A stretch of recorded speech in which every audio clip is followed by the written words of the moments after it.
Edit. Medyo mahal ang editing. Pero kung marunong tayo,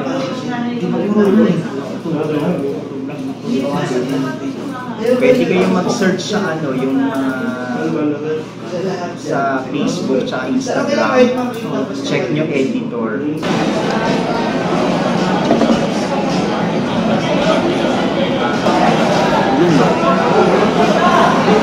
Dito ko sa Philippines, pwede maging Paris. Malakas maka-Paris ang Philippines. Tandaan niyo yan, ha? Alam niyo dapat yan. Only the Philippines.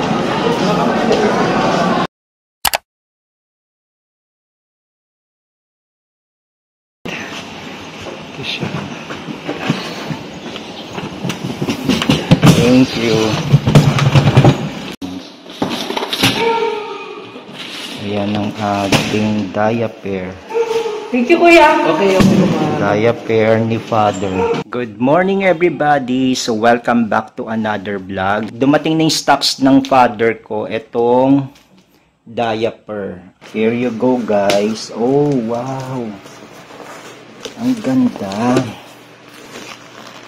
Oh, buwa tayo dito sa gitna, ha? Alright. Adult diaper. Thank you so much. So, sa isang ganito is 10 peraso. Large. Yes. So, lumalabas 100 pieces yung laman ng isang box. Oh, wow. Thank you so much. Ayan. Ipopost ko na siya. Mabuhay kayo. Then, dumating na rin, guys, yung ano, yung in-order namin from Shopee. And ito yung sa Lazada. Then ito yung Shopee din. Ito kasi ano, i-unboxing natin itong mamaya. At saka itong mga packages na to. Lahat ng to is gagamitin ko. Alright? Guys, I'm currently here at Sunday's Cafe Restaurant. So for today, mag-ano lang ako dito. Makikipag-chit-chat lang ako sa pinsan ko. Then as you can see at my back, medyo ano to, medyo rustic yung dating niya kasi old ano to old restaurant ng Marikina. Well, anyway, pasok na tayo and let's go. Alright, pasok na tayo.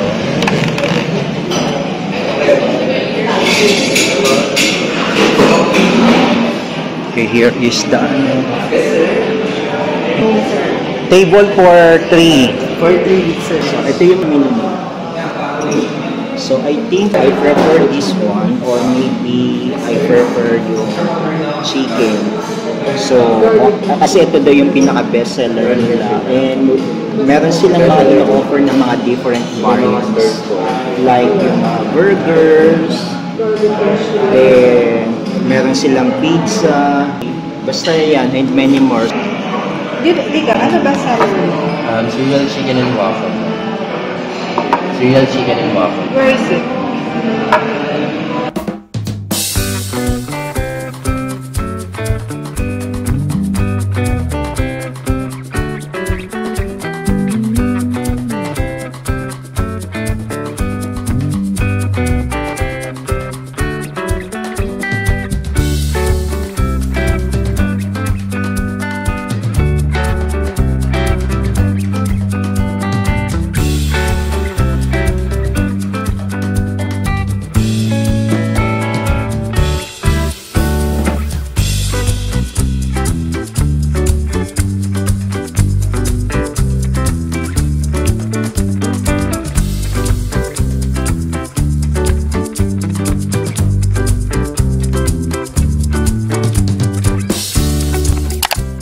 So, dito naman ako ngayon sa coffee shop.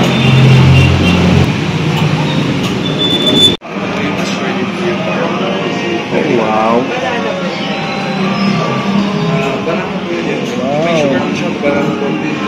Asan? So, ito carrot cake. Ito na yung mga chok. Sige, nilinisan pa siya. Ano ba pangalan ng store? Forget Me Not Cafe. Forget Me Not Cafe Restaurant. Ayun, basta na yan. Forget Me Not, where sweet memories are shared. Forget Me Not. Kaya lang yung ano ko, yung camera ko laging against the light. Alright, so let's start.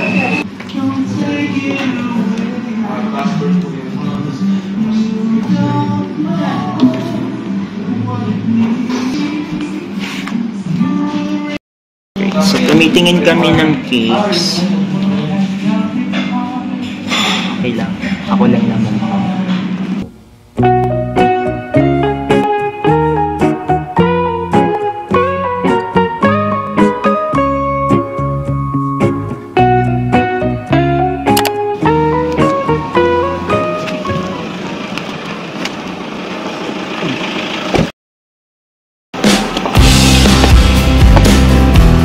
Ayun, ito pala yun.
Sobrang ganda dito guys. Then you can bring your family and friends.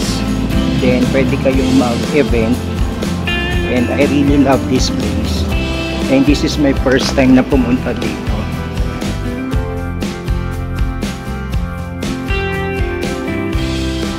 Hey guys, I'm currently here at Cityscape. Time check 7 PM tonight. And sobrang ganda. And as you can see at my back, so here is the counter ng Cityscape. And I'm so very happy na nakapunta ako dito. You know guys, overlooking. Then punta tayo dito sa taas. Oh wow! Ang ganda!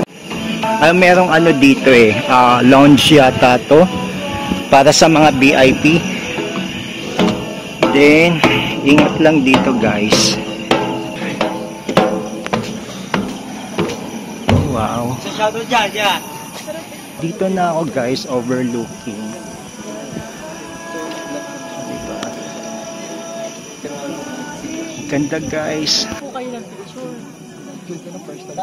Sige po pareho po tayo. First time. Okay yung temperature niya. Malamig. And nakaka-relax. Then, pwede magtambay dito. Hindi ako makapagsalita.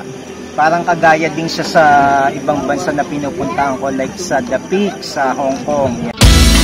Is this really happening? I can't believe it's true. I'm just as surprised as you. Is this really happening? I can't be too sure, but one day I'll be yours again.